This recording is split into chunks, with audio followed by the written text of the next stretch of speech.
रामपुर गांव में मोहन नाम का लड़का रहता था। मोहन बहुत ही चतुर था, लेकिन उसे झूठ बोलने की आदत लग गई थी। वह लगभग हर गांव वाले से समय समय पर झूठ बोला करता था। मोहन गांव में अकेला रहता था, उसके परिवार में कोई नहीं था। इसीलिए गांव वाले हमेशा उसके आसपास रहा करते थे, उसकी मदद किया करते थे। लेकिन जब गांव वालों को उसकी मदद की जरूरत पड़ती थी, तब वह झूठ मूठ का बहाना बनाकर मदद करने से इनकार कर देता था। एक दिन मोहन के पड़ोस में रहने वाली बुजुर्ग महिला ने मोहन को बाजार से सब्जी लाने को कहा। तब उसने मैं बीमार हूँ, मैं नहीं जा पाऊंगा, ऐसा बोलकर मदद करने से इनकार कर दिया। फिर कुछ दिनों के बाद गांव में रहने वाले श्याम चाचा को अपने कुछ काम से दफ्तर जाना था।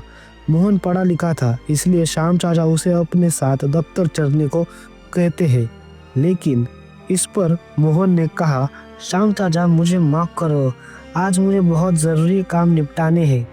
मैं पूरा दिन घर पर बैठकर काम करने वाला हूँ, इसीलिए मैं आपकी मदद नहीं कर सकता।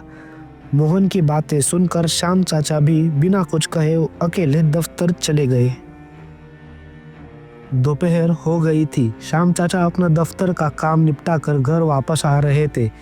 तभी वह मोहन को पेड़ के नीचे आराम करते हुए देख लेते हैं। अरे, मोहन यहाँ क्या कर रहा है? इसे तो अपना काम निपटाना था।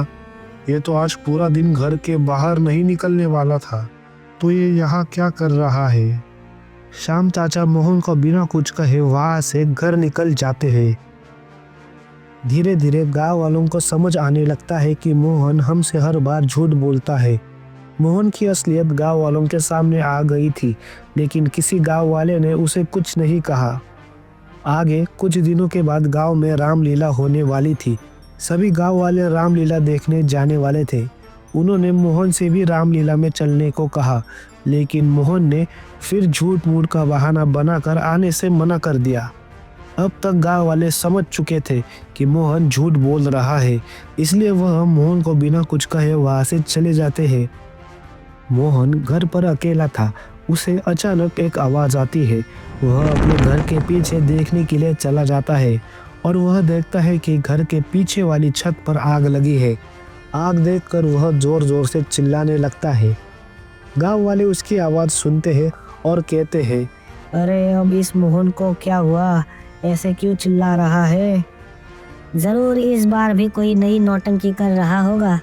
छोड़ो उसे, उस पर ध्यान मत दो।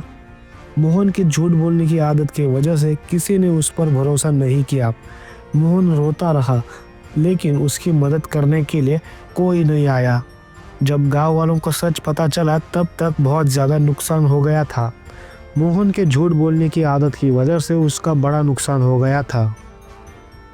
इसीलिए दोस्तों, हालात चाहे कैसे भी हो, हमेशा सच बोला करें।